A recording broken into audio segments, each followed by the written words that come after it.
And why the hell would they do that? What is it that they're trying to hide? Maybe we could talk about this later. I need to talk about this now. The faint whisper of radio static cuts through the New Mexico night as astronomer Zane Zeminski adjusts his equipment, searching for signals from the cosmos. Who's still online? Green Bank? Suddenly, the speakers crackle to life with an unmistakable pattern: intelligent, deliberate, alien. This moment of discovery would launch one of the 1990s most underappreciated science fiction thrillers, a film that dared to ask, what if an alien invasion wasn't announced with massive ships and laser beams, but with something far more insidious? The Arrival emerged in 1996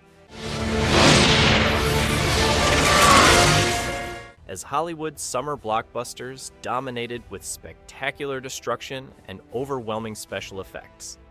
While Independence Day conquered box offices with its city-destroying spectacle, David Twohy's modest thriller took a radically different approach. Instead of dramatic conquest, it presented stealth infiltration.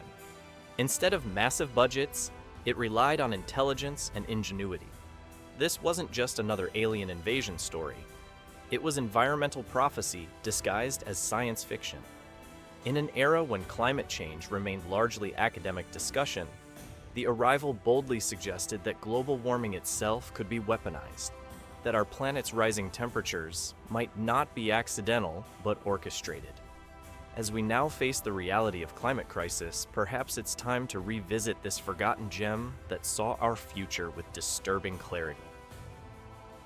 When Charlie Sheen accepted the role of astronomer Zane Zeminski, audiences expecting his trademark smirk and rapid-fire quips encountered something entirely unexpected: a restrained, methodical performance that prioritized scientific credibility over star charisma. This dramatic pivot represented one of Sheen's most committed attempts at serious genre filmmaking, trading his usual comedic timing for the obsessive intensity of a man convinced the world was ending. That's exactly what Calvin and I saw. Sheen's Zeminski embodied the classic paranoid scientist archetype, but with crucial differences from typical Hollywood portrayals. Rather than the wild-haired eccentric spouting technobabble, Sheen presented a methodical researcher whose growing desperation felt genuinely earned. His performance anchored the film's more outlandish concepts and recognizable human behavior: the frustration of dismissed theories, the isolation of unwanted knowledge, the determination to prove what others refuse to see. Ron Silver provided the perfect foil as Gordon, Zeminski's colleague, whose apparent support masks sinister intentions. Silver's performance walked the delicate line between helpful mentor and calculating manipulator, creating genuine uncertainty about his true nature until the film's shocking revelations.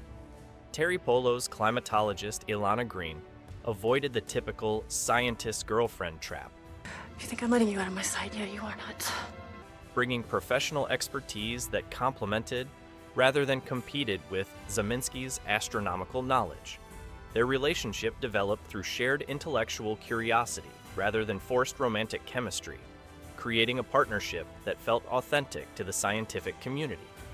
Together, this ensemble grounded The Arrival's fantastic premise in believable human relationships, making the extraordinary feel disturbingly possible. The moment audiences witnessed those unnaturally bent alien legs clicking across a warehouse floor, they experienced one of practical effects cinema's most unsettling achievements. David Twohy's $25 million budget couldn't compete with Independence Day's $75 million spectacle, but it didn't need to. The Arrival proved that intelligent design could triumph over expensive explosions. The film's masterstroke was its alien anatomy, those backward-bending knees that created an immediately recognizable yet deeply disturbing silhouette, created through a combination of prosthetics, forced perspective, and carefully choreographed movement. These creatures achieved maximum impact through minimal means. The effect was so distinctive that it influenced creature design in films for years afterward, proving that memorable doesn't require massive budgets. Twohy's background as a screenwriter informed his directorial approach, using cinematography and sound design to create atmosphere where expensive effects couldn't. The satellite array sequences built tension through careful framing and ambient noise, rather than flashy visuals. When aliens shed their human disguises through heat distortion effects, the transformation relied on practical photography techniques rather than digital manipulation. Perhaps most impressively, the film's climactic revelations about global climate manipulation were achieved through documentary-style footage and scientific diagrams rather than elaborate set pieces. Too High understood that the most terrifying concepts often required the simplest presentation. The Arrival demonstrated that smart filmmaking could stretch modest resources into maximum impact, establishing a template for intelligent science fiction that prioritized ideas over spectacle. The backwards-bending alien legs that became the Arrival's signature weren't originally in David Twohy's script. The concept emerged during pre-production when creature designer Steve Johnson suggested that truly alien anatomy should feel fundamentally wrong to human observers. The effect required actors to wear specially constructed leg extensions that forced them into unnatural walking positions, creating genuine discomfort that translated into convincing otherworldly movement. Charlie Sheen's commitment to the role surprised cast and crew members who expected his typical comedic persona. He spent weeks with actual SETI researchers, learning to operate radio telescope equipment and master astronomical terminology. His dedication extended to performing many of his own stunts, including the film's climactic chase sequences through industrial locations that required genuine physical endurance. The film's most challenging sequence involved the alien heat signature reveals, achieved through a combination of practical makeup effects and careful lighting manipulation. Actors spent hours in makeup chairs having heat-sensitive prosthetics applied that would distort convincingly under stage lights. Ron Silver later admitted that maintaining his character's duplicitous nature while wearing increasingly uncomfortable alien prosthetics created an unexpected method acting challenge. Budget constraints forced creative solutions throughout production. The sprawling alien facility was actually a cleverly redressed airplane hangar, with forced perspective and strategic lighting creating the illusion of vast underground chambers. Too High's guerrilla filmmaking background proved invaluable, as the crew shot in actual scientific facilities, lending authentic atmosphere that million-dollar sets couldn't match. When Zane Zeminski discovers that rising global temperatures aren't accidental but orchestrated, The Arrival presented what seemed like science fiction in 1996, but reads like documentary in 2025. David Twohy's film didn't just predict climate change anxiety. It envisioned climate manipulation as the perfect weapon, invisible and unstoppable. The film's central premise was brilliantly insidious. Aliens weren't conquering Earth through military force, but through environmental engineering. By accelerating global warming, they could terraform our planet to their preferred conditions, while humanity remained oblivious to the true cause. This concept was remarkably prescient, arriving years before Al Gore's An Inconvenient Truth brought climate change into mainstream consciousness. Too High grounded his environmental thriller in legitimate climate science, consulting with atmospheric researchers to ensure the film's scientific foundation remained credible. When Alana Green explains how industrial emissions could be weaponized to trap heat in Earth's atmosphere, her dialogue reflected genuine climatology rather than Hollywood's pseudoscience. The film's depiction of weather manipulation, corporate environmental cover-ups, and the difficulty of proving climate conspiracy felt uncomfortably plausible. Most prophetically, The Arrival suggested that environmental destruction could serve geopolitical purposes, that climate change might not be merely accidental byproduct, but deliberate strategy. As we now debate whether extreme weather patterns represent natural cycles or engineered events, Too High's 1996 thriller seems less like entertainment and more like warning. The film essentially created the climate change thriller genre 2 decades before it became necessary. While Independence Day's massive motherships cast shadows over major cities, the Arrival's aliens had already been living next door for years, disguised as your accountant, your neighbor, your colleague. This fundamental shift in invasion storytelling, from spectacular conquest to subtle infiltration, represented science fiction cinema's most sophisticated evolution of the alien threat narrative. Too High's aliens operated through intelligence rather than overwhelming force, understanding that the most effective invasions happen without the target population ever realizing they're under attack. By the time Zeminski discovers the truth, the aliens have already positioned themselves throughout human society, manipulating our own systems against us. This approach drew directly from 1950s paranoia classics like Invasion of the Body Snatchers, but updated the concept for 1990s environmental anxieties. The film's body horror elements elevated typical alien disguise concepts into genuinely disturbing territory. When those impossibly bent legs were revealed beneath human clothing, audiences experienced visceral revulsion that lingered long after the scene ended. These weren't monsters wearing human masks. They were anatomically incompatible beings, forcing themselves into human shapes, creating constant physical discomfort that manifested as psychological unease. Perhaps most cleverly, the Arrival suggested that successful alien invasion wouldn't announce itself with dramatic reveals or planetary ultimatums.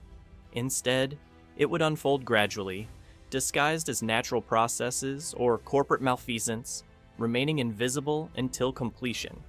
This concept influenced everything from Jordan Peele's modern invasion films to television series exploring hidden extraterrestrial presence. The Arrival proved that the most terrifying invasions happen in plain sight. When The Arrival opened on May 31st, 1996, it faced the cinematic equivalent of David versus Goliath, competing directly against the summer's unstoppable blockbuster juggernaut, Independence Day. While Will Smith and alien motherships dominated multiplexes worldwide, Too High's thoughtful thriller struggled to find its audience amid the spectacle-hungry summer movie season. Critics found themselves divided by the film's ambitious reach.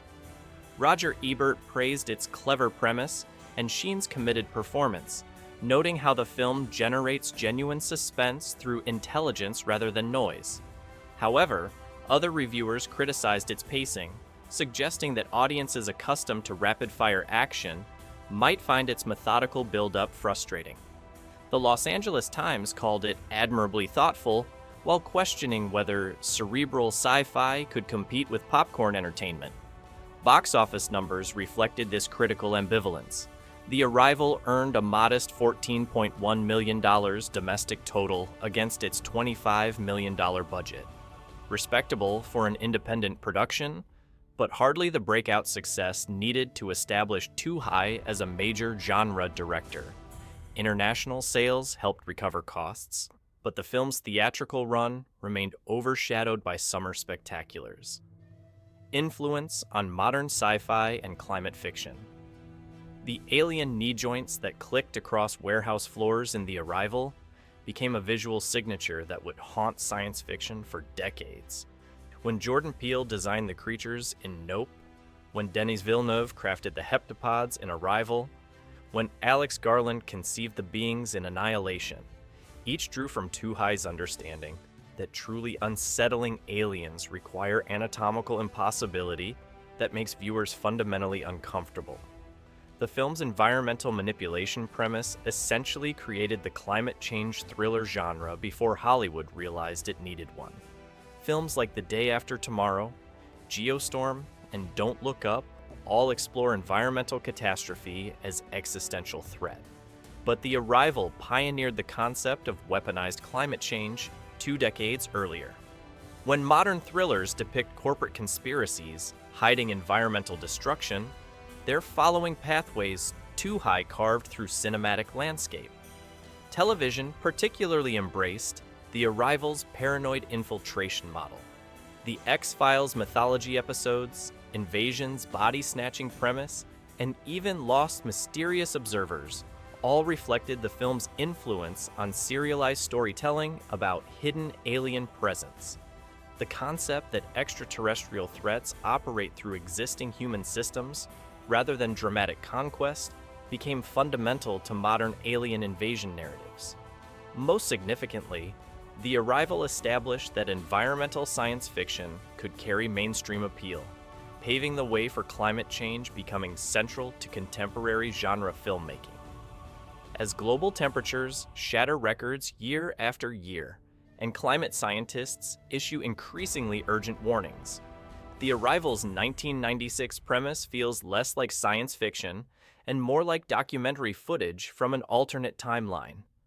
When Zane Zieminski discovered that rising temperatures served extraterrestrial purposes, audiences could dismiss it as paranoid fantasy. Today, as we debate corporate responsibility for environmental destruction and witness extreme weather patterns that seem almost deliberately orchestrated, Too High's thriller reads like prophecy. The film's surveillance themes resonate equally powerfully in our digital age. Zieminski's discovery that alien infiltrators monitor human activity through seemingly benign technology anticipated our current reality of ubiquitous data collection and algorithmic manipulation. In our age of environmental crisis and technological anxiety, The Arrival stands as both entertainment and warning. Sometimes the most terrifying invasions are the ones we never see coming, hidden in plain sight until it's too late to resist. Zane Zieminski's desperate race against time becomes our own urgent call to recognize threats before they become irreversible. If you've enjoyed this deep dive into The Arrival's prescient warnings about climate manipulation and alien infiltration, hit that subscribe button for more underrated sci-fi gems that predicted our future. What forgotten thriller do you think deserves rediscovery? Let me know in the comments below.